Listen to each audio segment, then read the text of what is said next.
पतितं मां विषमे भवाम्बुधो कृपया तव पादपङ्कजस्थितधूलिसदृशं विचिन्त्य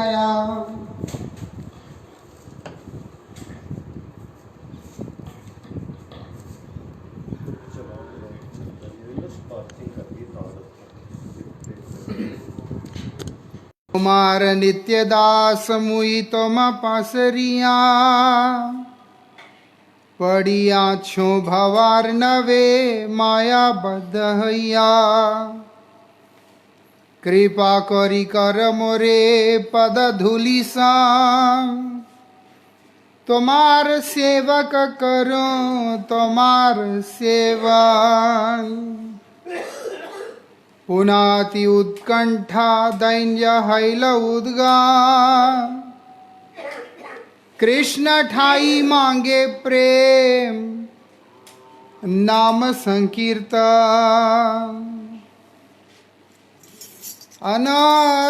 अनादिकरम फले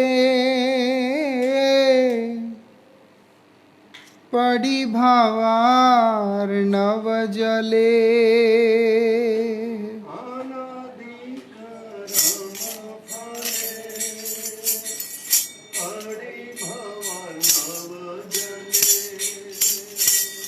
तहरी वारे ना देखी उपाय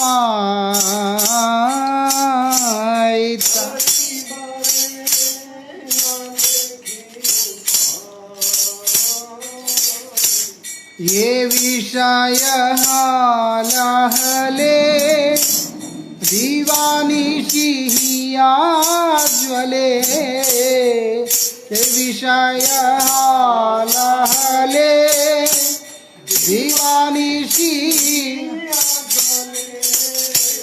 मन कभू सुख नाही पाए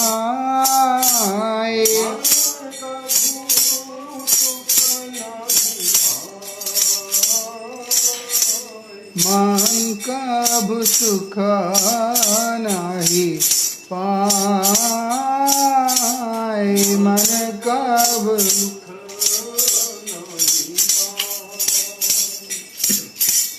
आशा पाश शत शत क्लेश देहि अविरत आशा पाश शत शत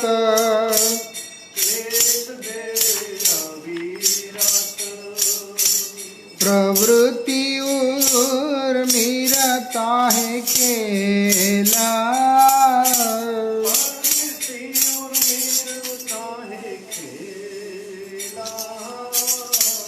काम क्रोध आदिच्छाय वाट पाड़े दे भाई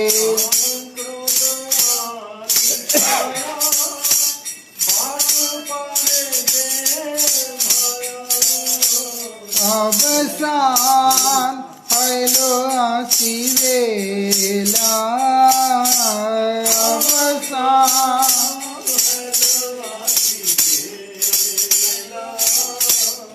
अवसान हैलो आसी वेला अवसान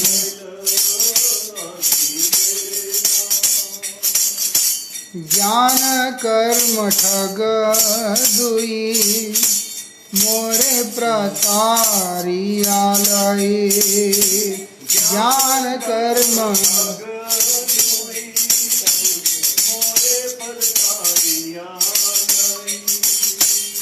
अवशेषे फेल सिंधु जाले अवशेषे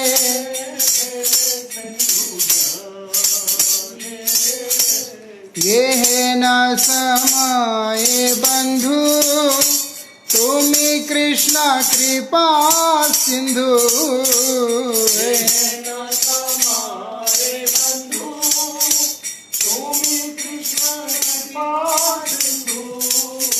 कृपा करी तोल मोरे बाले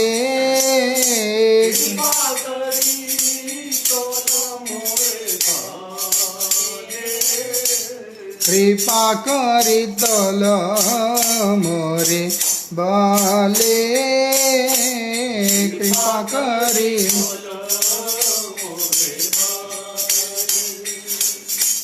पतित किंकरे धरी पाद पद्म धूलि करी पतित किंकरे धरी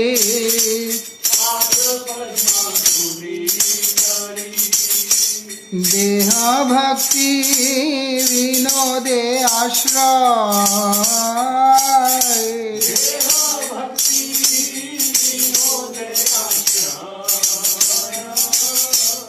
अमितव नित्यदास भूलिया मायार पास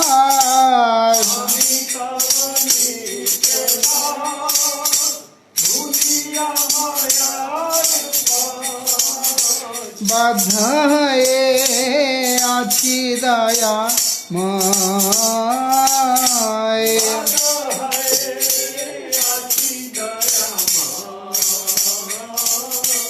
बद्ध है अच्छी दया माय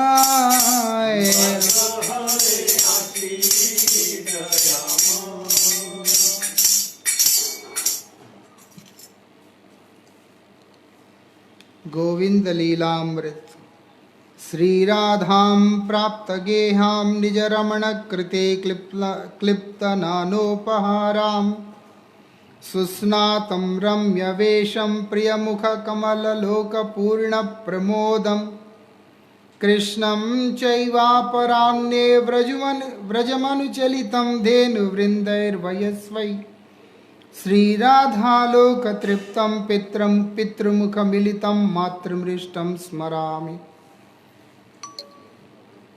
श्रीराधिका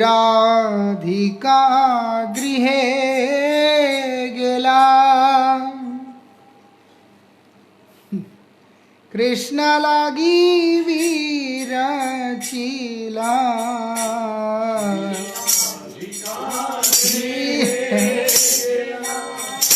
कृष्ण लागी विरचिला नानाविध खाद्य उपहार नानाविध खाद्य उपहार विध खाद्य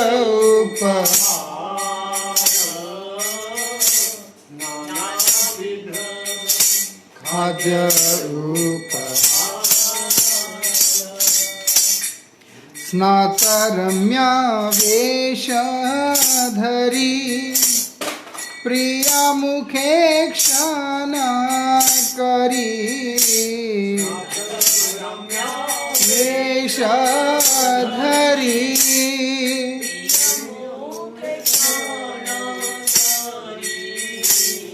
पूर्णानंद पाइल अपार पूर्णानंद पाइल अपार पूर्णानंद पाइल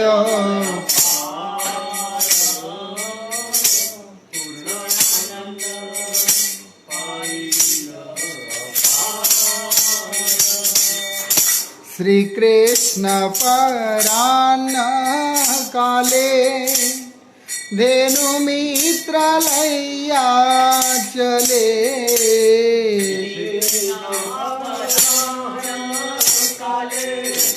धेनु मित्र लैया चले पथे राधा मुख निरखिया पथे राधा मुख निरखिया पथे राधा मुख निरखिया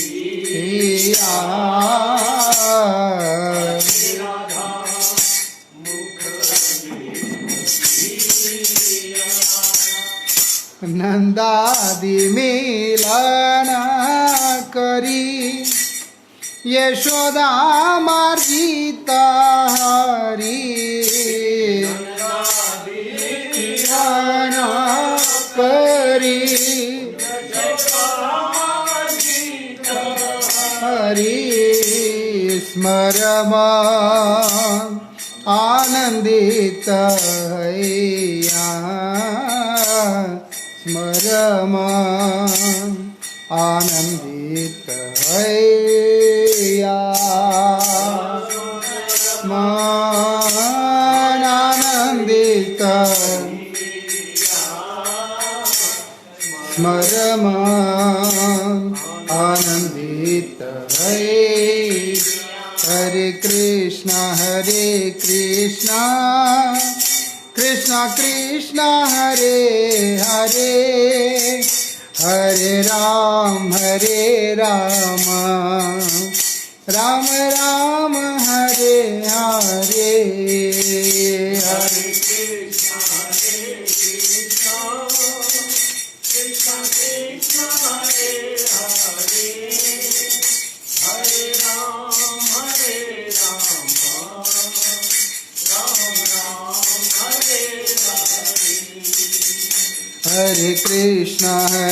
कृष्णा कृष्णा कृष्णा हरे हरे हरे राम राम राम हरे हरे हरे कृष्णा कृष्णा हरे हरे राम हरे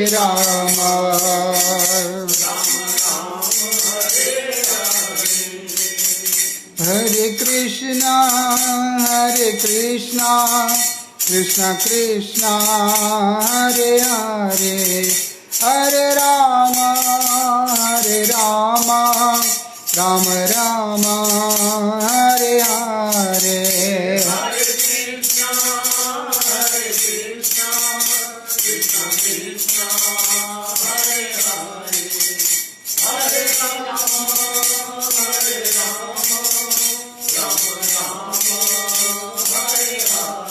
गौरा हरि बोल हरि बोल हरि बोल हरि बोल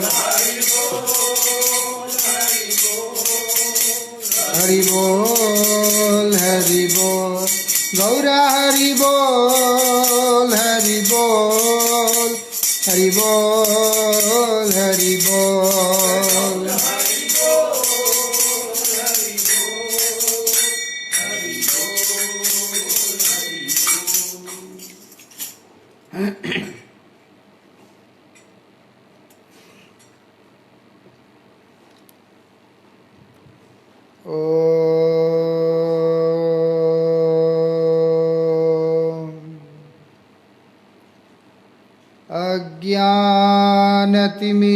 अज्ञानतिमिरान्धस्य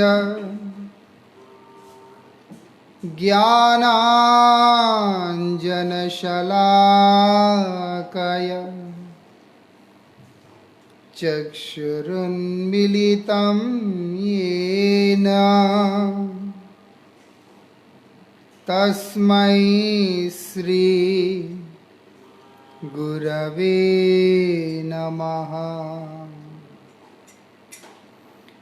नमः ॐ विष्णुपादाय श्रीगौरप्रियमूर्तये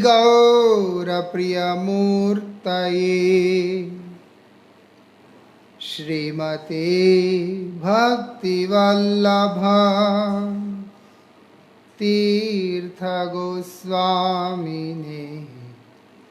नमः यतीन्द्रियनमस्तुभ्यं गौरकृष्णप्रियात्मने रूपानुगगतिज्ञाय गुरुदेवाय ते नमः गुरुदेवाय ते नमः। पतित पावन परम करुणामय परम आराध्यतम श्रील गुरुदेव नित्य लीला प्रविष्टोम विष्णुपाद परमहंस परिव्राजकाचार्य अष्टोत्तर शतश्री श्रीमद् श्रील भक्ति वल्लभ तीर्थ गोस्वामी महाराज जी के अभय चरण में असंख्य कोटि साष्टांग दंडवत प्रणाम करते हुए उनकी अहेतु की कृपा प्रार्थना करता। यहाँ पर श्री चैतन्य महाप्रभु की जो शिक्षा के अंतर्गत पंचम श्लोक आइनंद तनुज किंकरम पतितम माम विषमे भवाम बुद्धो कृपया तव पाद पंकज स्थित धूलि सदृशम विचिंता। इस श्लोक के ऊपर जगत गुरु हमारे परमेष्टि गुरुदेव नित्य लीला प्रविष्टोम विष्णुपाद श्रील भक्ति सिद्धांत सरस्वती गोस्वामी ठाकुर अपने क्या विचार व्यक्त कर रहे हैं उसको हमें चिंतन करना चाहिए। क्या कह रहे हैं? स्वरूप से स्वभाव से हर जीव भगवान का नित्य दास है। इस कारण से जीव का नित्य प्रभु वो कौन है? वो बोलते हैं नंदनंदन श्री कृष्ण है। उनका परम सेव्य, जीव का परम आराध्य, जीव का गति, वो बोलते हैं नंदनंदन श्री कृष्ण है। क्योंकि जीव कृष्ण का नित्य दास है। श्री कृष्ण की सेवा करने की वृत्ति जीव के अंदर नित्य है और वो भी अंतर्निहित है। ऐसा उसके अंदर वो अंतर्निहित है।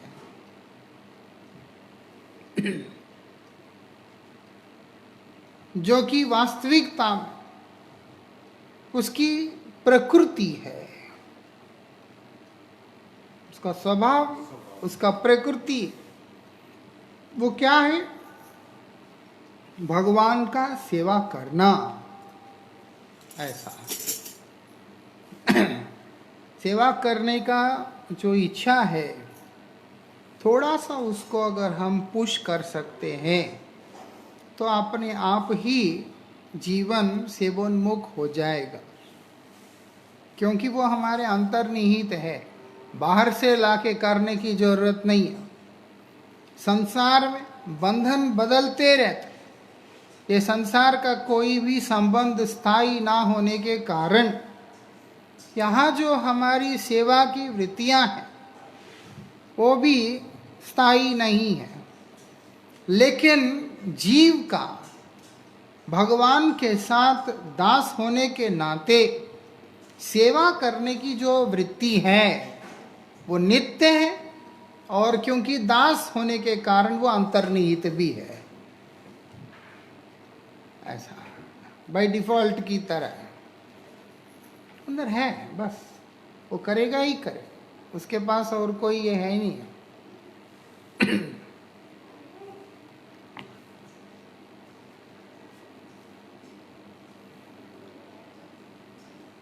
और उनमें से जो जीव उस सेवा के संबंध में जिसकी अवगाहना हो चुका है, अनभिज्ञता हो चुका है, वो क्या कर रहा है?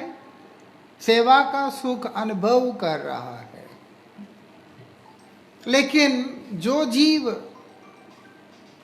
भगवान के सेवावृत्ति से अपने आप को अलग करके बैठे कि हमें आपकी सेवा नहीं करना, मतलब जो अपने स्वभाव के विरुद्ध आचरण करते हुए उनसे अपने आप को अलग करके बैठे, उनका क्या हो गया? ये भयंकर भौतिक संसार के अंदर, ये संसार रूपी जो अथाह सागर है उसके अंदर डूबते जा रहे हैं। वो लोग डूबते जा रहे हैं।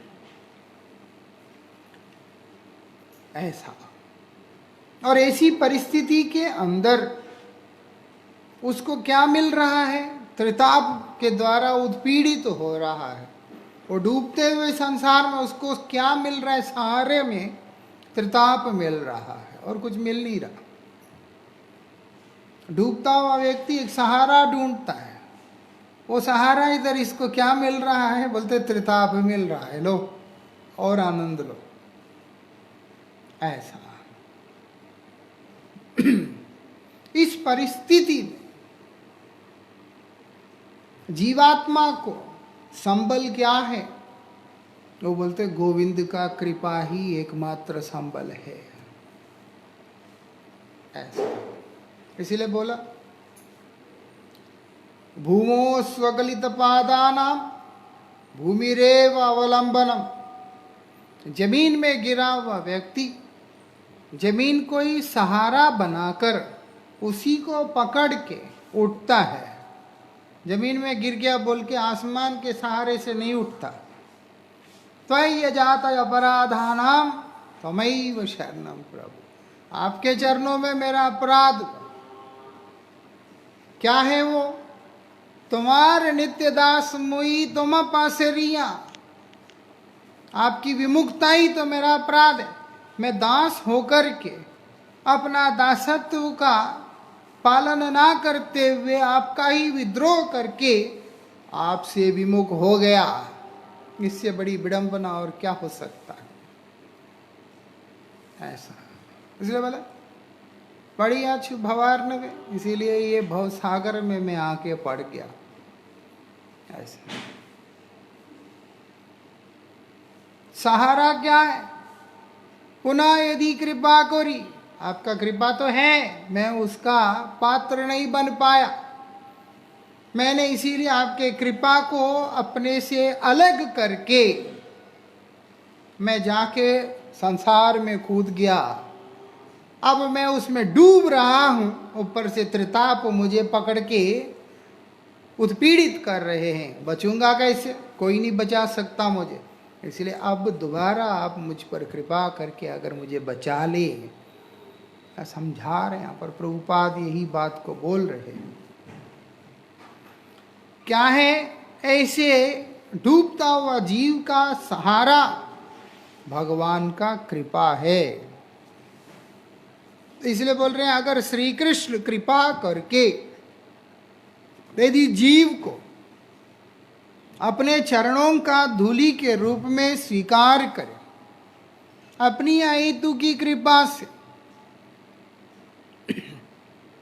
ऐसा भगवान है ना, उनकी सृष्टि को दुखी होते देखकर वो सहन नहीं कर पाते। इसीलिए भगवान अकारण करुणा का वर्षा करते हैं। भगवान का कृपा किस रूप से आता है? बोलते साधु के रूप से आता है, भक्त के रूप से आता है। ऐसा सूर्य का कृपा सूर्य के प्रकाश के रूप से आता है। भगवान का कृपा उनका कृपामयी स्वरूप, कृष्ण कृपा श्रीमूर्ति कौन है? शुद्ध भक्त। ऐसा उन्हीं शुद्ध भक्तों में से जिनका आश्रय हम ग्रहण करते उनको हम गुरुदेव संबोधन करते हैं। इसलिए कृष्ण कृपा श्रीमूर्ति कौन है? शुद्ध भक्त जितने भी है सबके सब भगवान की कृपामयी स्वरूप ही है। हमारे लिए उनमें प्रधान वो है जिनका हमने श्रीचरण आश्रय ग्रहण किया, ऐसा। तो इसलिए भगवान का कृपा, अहेतु की कृपा किस रूप से आता है? अपने प्रिय भक्तों के रूप से आता है, ऐसा। आप देखो, गुरु महाराज जी अक्सर बोलते थे 84 लाख योनियों में मनुष्य योनि कितना मुश्किल से मिलता है, सबसे कम मनुष्य योनि है, ऐसा। चैतन्य चरितामृत में भी रूप गोस्वामी को शिक्षा देते हुए चैतन्य महाप्रभु ने थोड़ा सा बताया, मनुष्य योनि के अंदर कोई बौद्ध है, कोई शबर है, कोई कुछ है, कोई ये है, कोई वो है, किसी का चेतना का विकास कम है, किसी का ज़्यादा है, ऐसा। पूर्ण विकसित चेतन के साथ में जो मनुष्य है, वास्तविकता हमें समझना होगा कि वही मनुष्य है। तो जो 4 लाख प्रकार की मनुष्य योनियां हैं, इतना कम 84 लाख योनि में, और क्या बोल रहे हैं? दुर्लभम मानुषम जन्मम, ऐसा। एक क्षण भंगुर मानव जन्म जो है अत्यंत दुर्लभ है, और उससे भी अधिक दुर्लभ क्या है? वैकुंठ प्रिय दर्शनम। हो सकता है हमारे अपने कर्मों के प्रभाव से हमको यह मनुष्य योनि पुनः प्राप्त हो जाए, लेकिन बोलते हैं उससे भी दुर्लभ है वैकुंठ प्रिय दर्शनम, भक्तों का दर्शन होना, भगवान के चरणों में शरण ग्रहण किया हुआ शरणागत भगवान को जिन्होंने अपने हृदय कारागार में बंदी बना करके रखा हुआ है, ऐसे भक्तों का दर्शन बोलता अत्यंत दुर्लभ है, सुलभ नहीं, आसान नहीं है। और भगवान का कृपा क्या है? इतने दुर्लभ जो अपने नित्य प्रियजन हैं, उनका हमारे जीवन में भेजना ही भगवान का महती कृपा है, ऐसा। यही तो भगवान की कृपा है। हमारे आचार्य अपने मधुर कृतियों के माध्यम से हमें यह बात समझा रहे हैं, जिसको श्रील गुरुपाद पद्म के मुख से अनेक बार हम लोगों ने श्रवण किया। एमोन दुर्मति संसार भीतरे ओडिया या छीन, अपने मन को समझा रहे हैं दुर्मति, ऐसा संसार में पड़ा हुआ है। लेकिन तब निज जन कौन महाजने पठाइया दिले तुमी, भगवान को बोल रहे हैं कि नाथ आप अपना कोई निज जन को, अपना कोई आप्त जन को, आपके वे जन को जो कि महाजन है, पठाइया दिले तुम्हें आपने भेजा है। किस लिए भेजा? दया कोरी मोरे पतित देखिया, मुझे देखा कि आप ये तो पतित है, ऐसा। वो भी देख रहे हैं कि ये पतित है, मेरे प्रभु ने इसको मेरा संदेश देने के लिए भेजा, इसलिए बोले कही लो अमार गिया, मुझे बोल रहे हैं। क्या बोलते? सुनो मैं जो बोल रहा हूं, ये सब तो भगवान की कृपा है, नहीं तो सुनाएगा कौन? ऐसा कोई सुनाने वाला मिलेगा नहीं, टांग खींचने वाले मिलेंगे, गलत सिखाने वाले मिलेंगे, लेकिन सत्य बात को बोलकर एक व्यक्ति को सन्मार्ग पे ले जाने वाला व्यक्ति इस संसार में मिलना बहुत कठिन है, ऐसा ये बात है। अब आप देखो, नेता लोग हैं, अगर राजनीति में देखते, उनका जो अध्यक्ष है, जो लीडर जो बना हुआ, वास्तविकता में कोई योग्यता ना होने के बावजूद भी वो लोग जानते हुए भी ऐसे व्यक्तियों के हाथ में अगर देश जाएगा, निश्चित रूप से देश का हित होगा। फिर भी कौन सोच रहा है देश के बारे में? ऐसे हर क्षेत्र में, चाहे वो धर्म, चाहे वो संस्कृति हो, चाहे वो राजनीति हो, चाहे वो सदाचार हो, कुछ भी हो, ऐसा है आज वर्तमान समय के अंदर।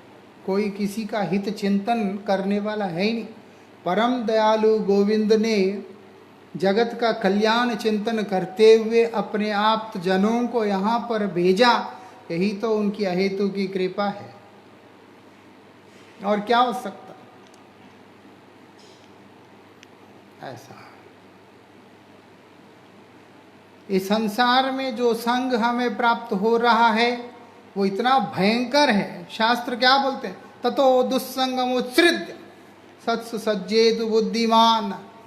अगर बुद्धि है, अगर थोड़ा भी बुद्धि है, दुस्संगम उत्सृज्य, जो दुस्संग है उसको छोड़कर भागो वहां से। कहाँ भागना है? बोलते सत्संग की तरफ भागो। ऐसा दुस्संग इतना भयंकर चीज है, और वही देने के लिए दुनिया बैठा है। गोविंद का कृपा क्या है? उस परिवेश के बीच में से गोविंद उन पे कृपा करके सही शिक्षा देने वालों को उनके जीवन में भेज देते हैं। वही उन भगवान की कृपा। अहेतु की कृपा मतलब ये लोग सोचते कि ऊपर से उतर के आगे हाथ पकड़ के लेके जाएंगे ना।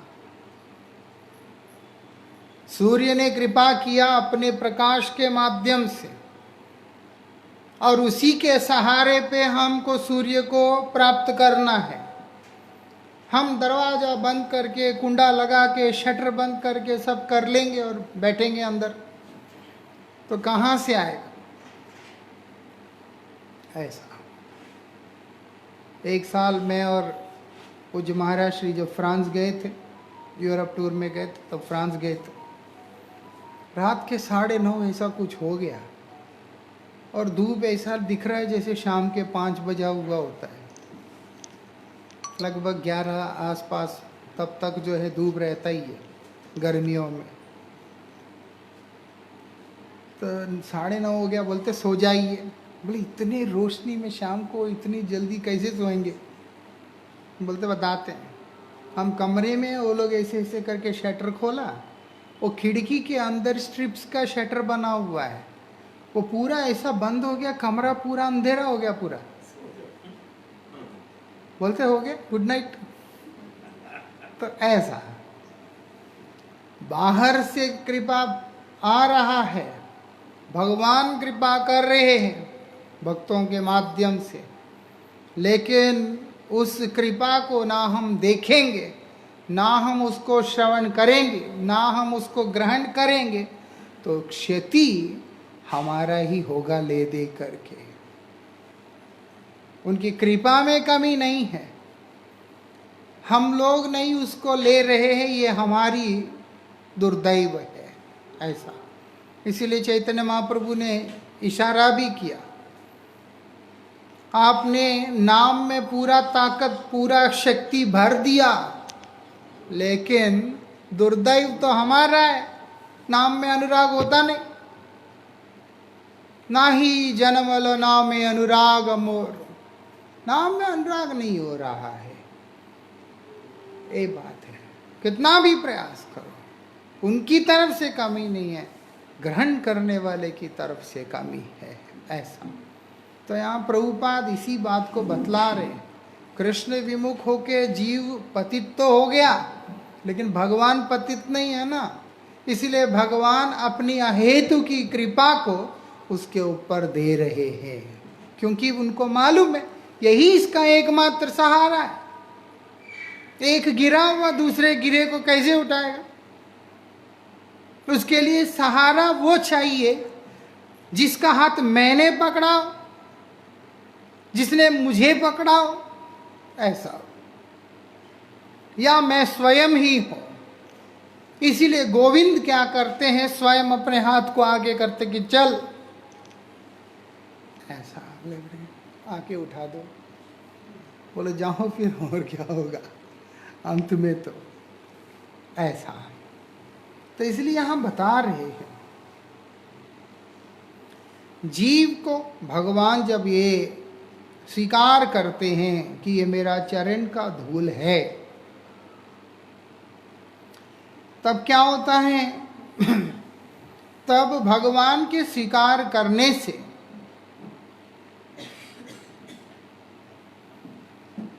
जीव के ऊपर लगा हुआ ये अज्ञान का आवरण वो ध्वंस हो जाता है। मतलब उसका स्वरूप का जो भ्रम है वो समाप्त हो जाता है। ऐसा स्वरूप भ्रम उसका खत्म हो जाता है और उसको ये समझ में आ जाता है कि मैं प्रभु का नित्य दास हूँ। श्रील प्रभुपाद जी कह रहे भगवान अगर जीव को अपना समझ के कृपा करे तो होगा। भगवान जीव को अपना समझ के कृपा करते हैं, ये समझ में कैसे आता है? बोलते उसी जीव के जीवन में हरिनाम आता है। संत तो बहुत मिलते ही हैं, शुद्ध भक्त मिलते हैं, लेकिन कितने लोग उनके संग करके नाम प्रभु का आश्रय ग्रहण करते। ऐसा साधु दर्शन हुआ, उसके बाद भगवान का नाम प्राप्त हो रहा है।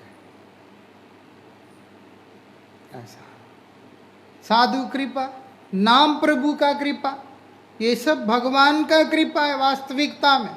नहीं तो एक व्यक्ति के अंदर क्या ताकत है कि वो भगवान का नाम उच्चारण करके अपना मंगल कर ले या अन्य व्यक्तियों का मंगल करे।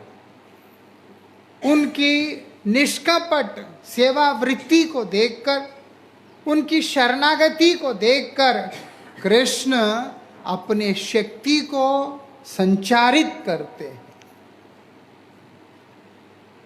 ऐसा इसीलिए जब वो अपने मुख से गोविंद का नाम को उच्चारण करते हैं, भगवान उस नाम को बीज बनाकर आश्रित जनों के हृदय में प्रवेश करते हैं कर्णों के माध्यम से। ये सब तो कृपा ही तो है, क्योंकि इसको ये मेरा जीव है, ये मेरा दास है, इसको मैंने नहीं छोड़ना है, ये भाव कब आता है भगवान को एक जीव के प्रति कि ये मेरा है? वो तब आता है जब वो जीव भगवान के प्रिय भक्तों का शरण ग्रहण करता है। ऐसा वो कृष्ण एक शरण नहीं, कृष्ण भक्त एक शरण है। अब वो छोड़ दो, अगर हम अपना विचार करें, अपनी योग्यता से थोड़ा भगवान का प्रिय होंगे। हमारी एक ही योग्यता है, वो क्या है? कपट से ही सही गुरुदेव के चरण में आके बैठे हुए हैं। ऐसा क्योंकि भगवान तो विचार करते हैं कपट निष्कपट आदि का, गुरुदेव विचार नहीं करते, क्योंकि संत स्वभाव ही ऐसा परम दयालु है। बोलते बहुत दुनिया में कपट व्यक्ति घूमता है, कोई तो आता नहीं। ये कपट करने के बाद भी पड़ा तो मेरे पास है, आज नहीं तो कल नाम का आश्रय लेगा तो इसका मंगल तो हो ही जाएगा। ऐसी जीव कल्याण की उदारता का भाव शुद्ध भक्त के हृदय में भरा हुआ होने के कारण उनका हृदय को देखकर गोविंद इस पतित जीव को अपना मानकर उसको हरि कथा हरि नाम श्रवण करने का सौभाग्य प्रदान कर देते कि चल। ऐसा हरिकथा भी जो है अपने चेष्टा से नहीं आता है, हरिकथा हरि कीर्तन भी अपनी चेष्टा से नहीं होता है कि ये पतित व्यक्ति है, इसका उद्धार के लिए मेरे प्रियजन को चिंता हो रहा है। मैं नहीं भी चाहूं, मेरा कृपा जो है वो उसको छोड़ना नहीं चाहता है। ऐसा मेरा भक्त ही तो मेरा कृपा है, इस कारण से मुझे उसके ऊपर कृपा करना ही होगा। और वो कृपा किस रूप से करते हैं? बोलते हैं नाम के रूप से करते हैं। ऐसा नाम रूप से आता है, क्योंकि अक्षर ब्रह्म है।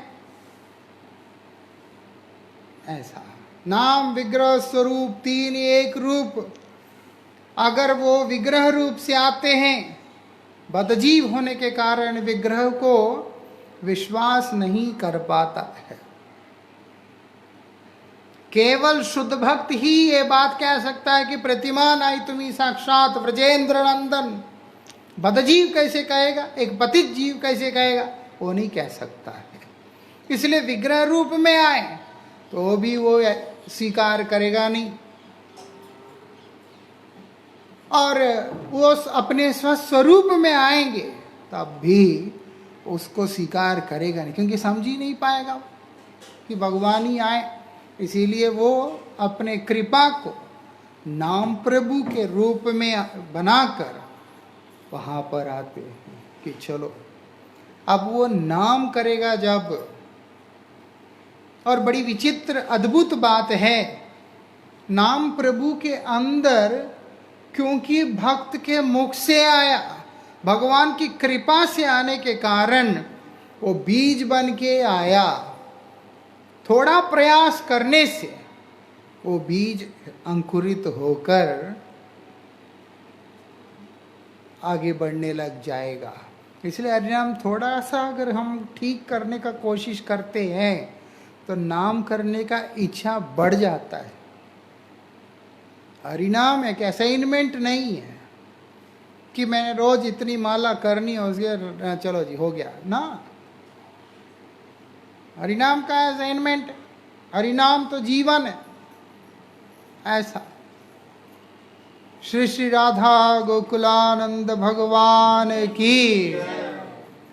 ऐसा हरिनाम तो जीवन है।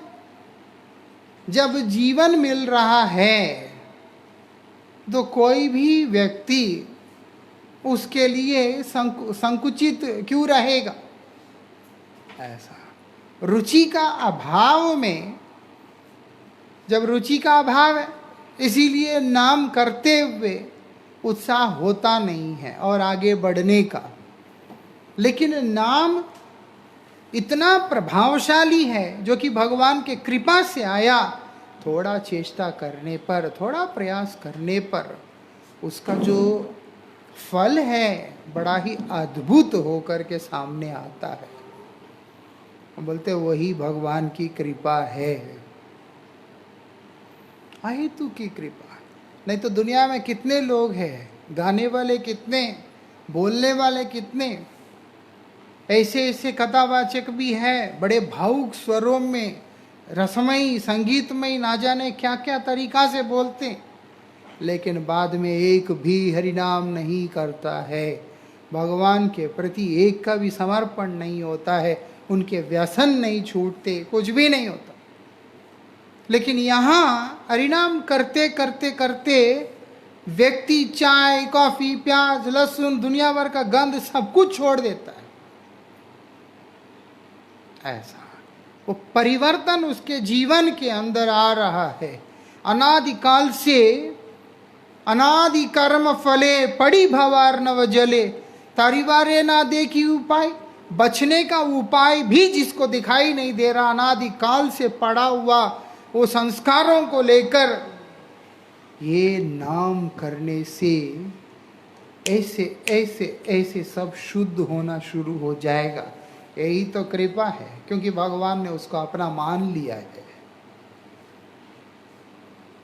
भगवान ने उसको अपना मान लिया, इस कारण से उसका जीवन में परिवर्तन आ रहा है। नहीं तो कौन छोड़ता है चाय कॉफी वगैरह सारा कुछ।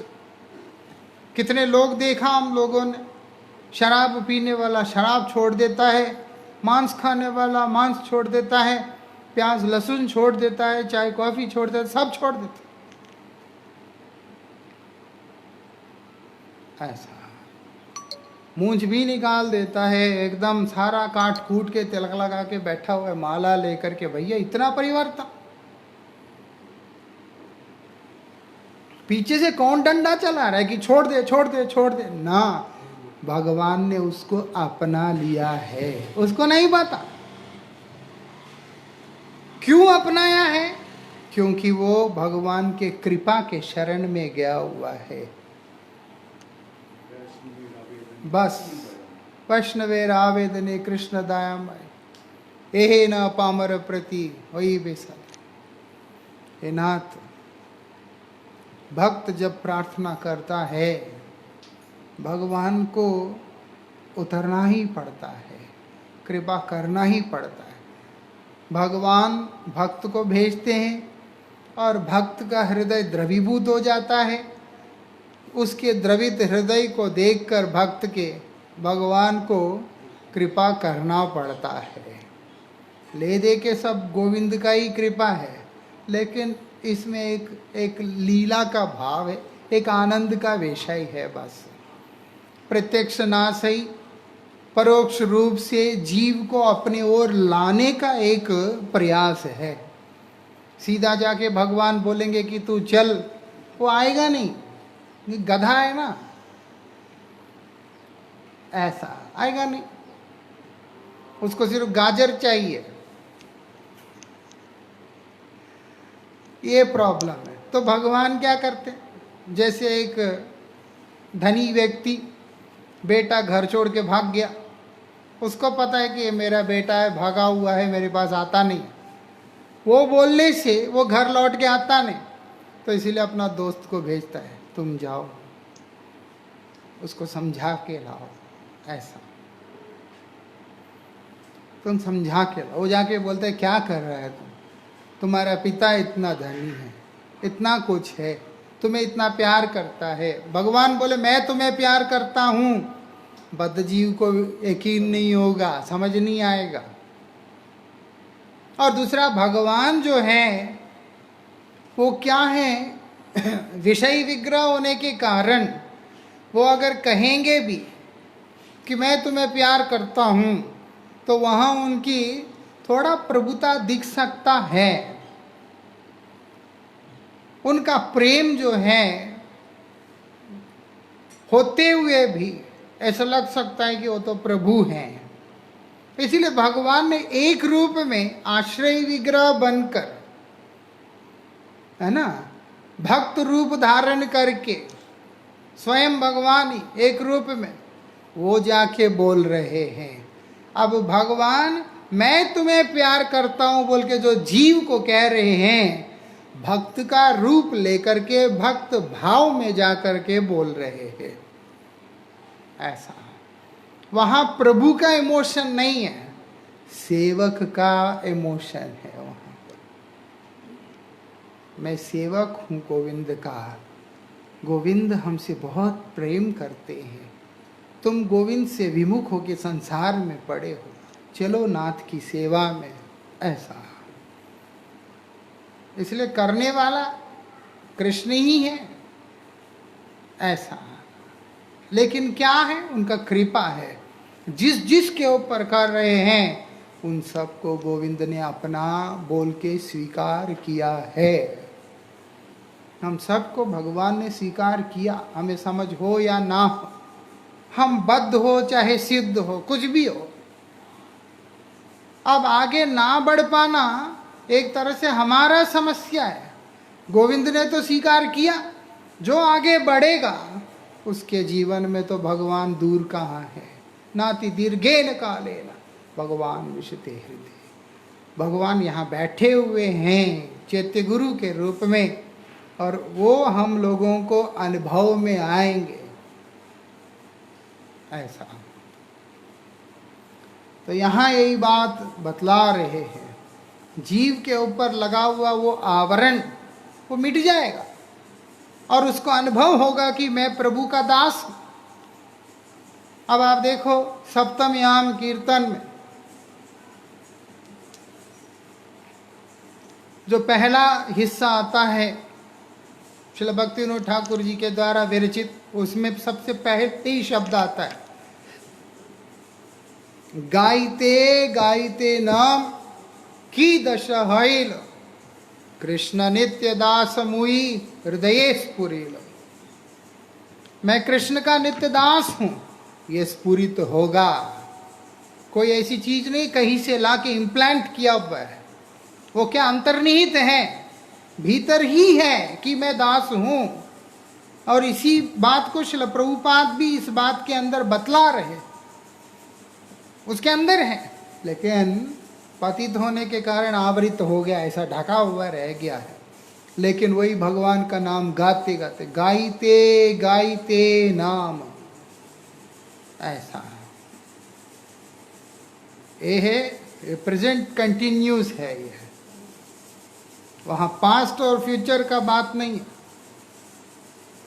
ऐसा। तो गाइते गाइते नाम, कौन सा नाम? वही नाम जो गोविंद ने स्वयं भक्त भाव में आकर के दिया, अपना वीर्यवती नाम, जिस नाम के अंदर गोविंद बैठे हुए बीज बनकर, उसको हृदय में रोपण करके जब हम लोग गा रहे होते, गाइते गाइते नाम, मतलब जाप कर रहे हैं, बैठकर स्मरण कर रहे हैं, कीर्तन कर रहे हैं, सब कुछ कर रहे हैं। से की दशा हो लो, कौन सी अवस्था मेरे जीवन में आ गया?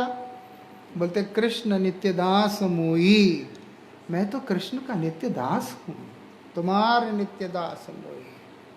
अभी इस समय जो हमारी अवस्था हुआ है, तमा पासरिया, आपसे विमुख हो गया है, आपसे विच्छो हो गया मेरा, लेकिन आपने कृपा करके मुझे मेरे जीवन में नाम रूप से अवतीर्ण हुए हैं, और इसी को करते करते करते मुझे अनुभव हो गया है कि मैं तो आपका दास,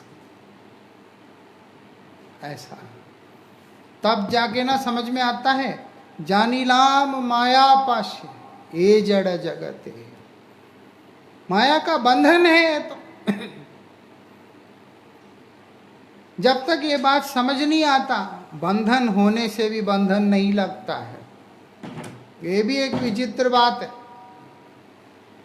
है बंधन, उसमें जकड़ा हुआ जीव है, लेकिन उससे पूछो, वो जब बंधन जैसा लगता नहीं है, उसके अंदर उसको एक अलग तरह का माधुर्य का आस्वादन होने लगता है, ऐसा।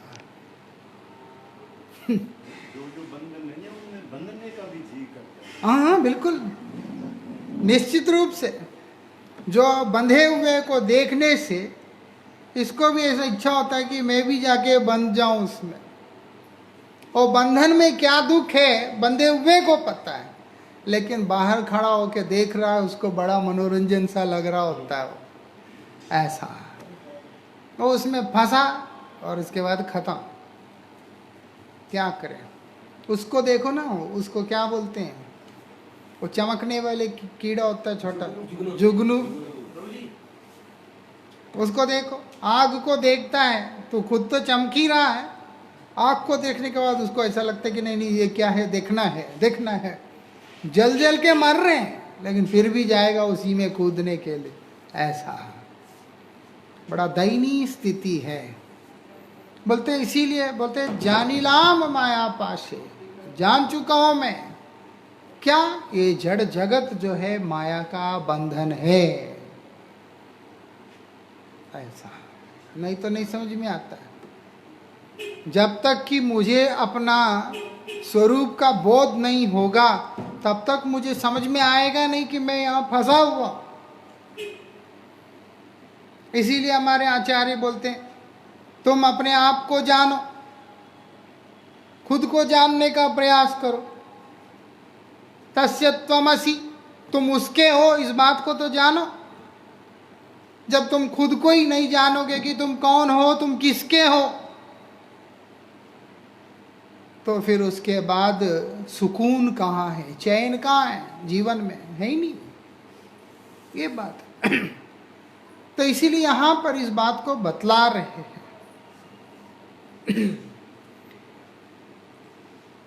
क्या बोलते हैं यहां पर, कृष्ण से उनको क्या होगा कि मैं कृष्ण का दास हूँ बोल के उनके हृदय में स्फुरित हो जाएगा। कृष्ण कृपा से, भगवान की कृपा से, गोविंद की कृपा से स्फुरित हो जाएगा, ऐसे बतला रहे हैं।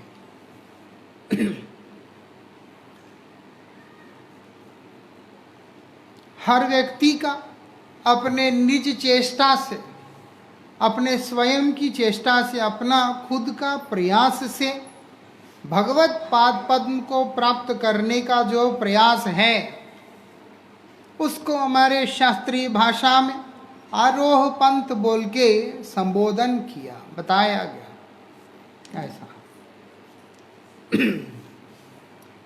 तो यहाँ पर श्रील प्रभुपाद इस बात को बतला रहे हैं, बोलते हैं भगवान इस पद्धति के द्वारा प्राप्त नहीं हो सकते हैं। अपनी चेष्टा से कभी भी कोई व्यक्ति भगवान को प्राप्त कर ही नहीं सकता, क्योंकि भगवान जीव के चेष्टा के अधीन नहीं है। भगवान जीव के चेष्टा के अधीन नहीं है, इसीलिए बोला कोटि जन्म करे यदि श्रवण कीर्तन, करोड़ों जन्म भी व्यक्ति श्रवण कीर्तन कर ले तब भी हरिपाद पद्म की प्राप्ति उसको हो नहीं सकता है। बस क्यों? यही आरोह पंथ के माध्यम से जाके कोई करने का कोशिश करेगा अपने प्रयास से, मैं अपनी चेष्टा से, अपनी बुद्धि से। इसलिए दुनिया में ऐसा नहीं कि भक्त नहीं है, बहुत सारे लोग भक्त हैं, लेकिन समस्या यही है वो सब ये आरोह पंथ वाले, जैसे उसके दिमाग में आता है ऐसी साधन करते हुए चलते हैं। अभी हमने ब्रजमंडल परिक्रमा किया कुछ भक्त लोगों के साथ, हम लोग एक मंदिर में गए थे, कहीं पे विश्राम घाट गए थे। जब विश्राम घाट, मथुरा विश्राम घाट, हम वहाँ बैठ के कीर्तन कर रहे, और दूर चबूतरे में एक लड़की सा है, इतना बड़ा टोकरी में बड़ा सा गोपाल को रखा हुआ है ऐसे कंधे पे पकड़ के। जैसे हम लोग वहाँ कीर्तन कर रहे हैं, टोकरी से गोपाल को निकाल के जैसे बच्चे उठाते हैं ऐसे लेके भीड़ के बीच में घुस के वहाँ ऐसे ऐसे ऐसे ऐसे करके नाच रही। इस तरह की क्रियाएं 3-4 जगह अलग अलग दर्शन किया, देखा ऐसे।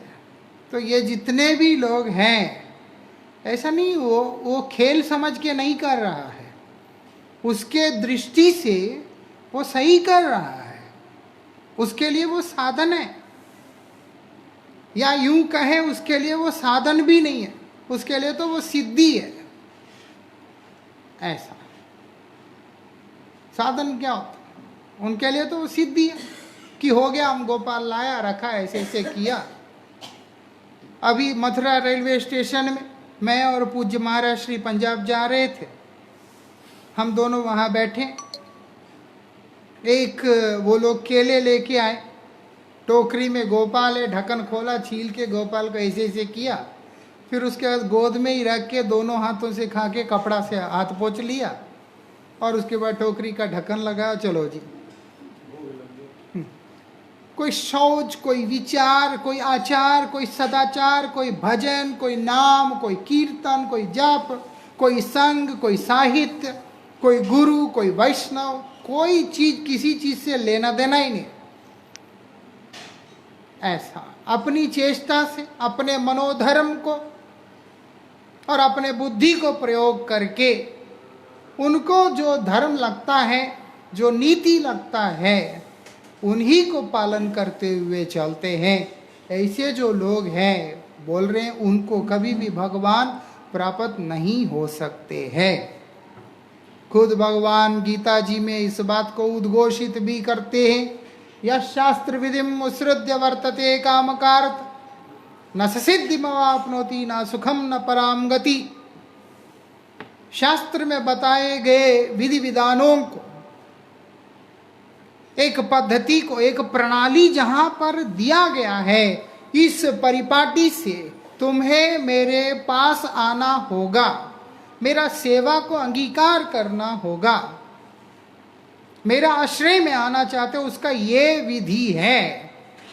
और बोलते हैं उस विधि को दूषण करते हुए, उसका अपभ्रंश करते हुए, अपने शुष्क विचारों को आगे रखकर जो व्यक्ति कुछ भी करता है, न सिद्धि मवाप्नोति, उसको उस कार्य में सफलता कभी भी प्राप्त नहीं हो सकता।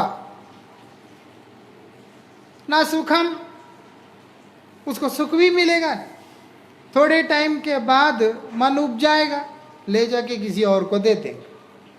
ऐसे कितने देखते हैं हम, यहाँ से बड़े जोश में मूर्तियां लेके पहुंच जाते हैं और फिर वहाँ से लेके आ जाते हैं, मर्जी किसी को दे दो, नहीं है तो उठा के कहीं रख दिया, ऐसे ऐसे हरकतें करते रहते, गिफ्ट में दे देते, ऐसा। तो इसीलिए बोल रहे ना सुखम, क्यों? सेवा करते हुए उनको सुख भी अनुभव नहीं होता। अरे तुम्हें पहले सुख अनुभव हो रहा था, अभी क्यों नहीं हो रहा? क्योंकि तुम उस विधि का पालन नहीं किया है। जो लोग उस विधि के साथ जुड़ के भी विधि की अवहेलना करते हैं, उनके साथ भी ऐसा ही होना है। और जो लोग विधि का आश्रय लिया ही नहीं, स्वेच्छाचारी भाव से जो सेवा करने का विचारों को रखते हैं, ना सुखम, उनको भी सुख नहीं मिलेगा। चलो कोई नहीं, यहाँ सुख नहीं मिल रहा, यहाँ काम नहीं बन रहा, शायद मरने के बाद कुछ बन जाए। वो बोलते ना पराम गति, मरने के बाद कोई सद्गति भी नहीं होगा। यहाँ यही बात बता रहे हैं, भगवान जो है प्राप्त नहीं हो सकते। ऐसा क्यों? क्योंकि ये जो स्वेच्छाचारिता की जो भाव है, स्वेच्छाचारी भाव से जो भगवान की सेवा करने का एक जो विचार है, वो क्या है? जीव के हृदय में जो अंतर्निहित जो वृत्ति है, उसके ऊपर प्रहार है, ऐसा उसके विरोध है। ये चक्कर, उसके अंदर मैं दास हूं, ये है, उसको नहीं पता चल रहा। और ये जो क्रिया है, उसके मन के द्वारा, बुद्धि के द्वारा जो भी विचार करके जो क्रिया करता, वो उसका वास्तविक स्वभाव का विरोधी है ना, ऐसा। तो ये बड़ा खतरा है, यही बात यहाँ समझा रहे हैं। वो बोलते हैं श्री कृष्ण के अनुकूल सेवा वृत्ति को स्वीकार करने पे ही कृष्ण का चरण प्राप्ति हो सकता है। अब आप देखो, रूप गोस्वामी पाद ने बता दिया, अनुकूल्येन कृष्णानुशीलनम, श्री कृष्ण की अनुशीलना, श्री कृष्ण की सेवा कैसे करना है? अनुकूल्येन। श्रील भारती गोस्वामी महाराज जब ये बात आता, अक्सर इस बात को बोलते थे, श्री कृष्ण की अनुकूला शक्ति श्रीमती राधिका है। हमारी बोलते थे अनुकूल्येन कृष्णानुशीलनम, मतलब है श्रीमती राधिका के दासियों के अनुगत में जाकर श्री कृष्ण को प्रसन्न करने के लिए सेवा करना होगा, साधन करना होगा, ऐसा। वही उत्तमा भक्ति, अनुकूल्येन कृष्णानुशीलनम भक्तिरुत्तमा। उत्तमा भक्ति के लक्षणों के बारे में बतला रहे। अगर श्री कृष्ण के चरणों की प्राप्ति की आकांक्षा है तो क्या करना होगा? वो बोलते श्री कृष्ण की सेवा के अनुकूल विधि को समझकर, उसको समझकर हमें क्या करना होगा? ऐसी सेवा वृत्ति को वर्ण करना होगा। स्वेच्छाचारी होके नहीं चलेगा, ऐसा।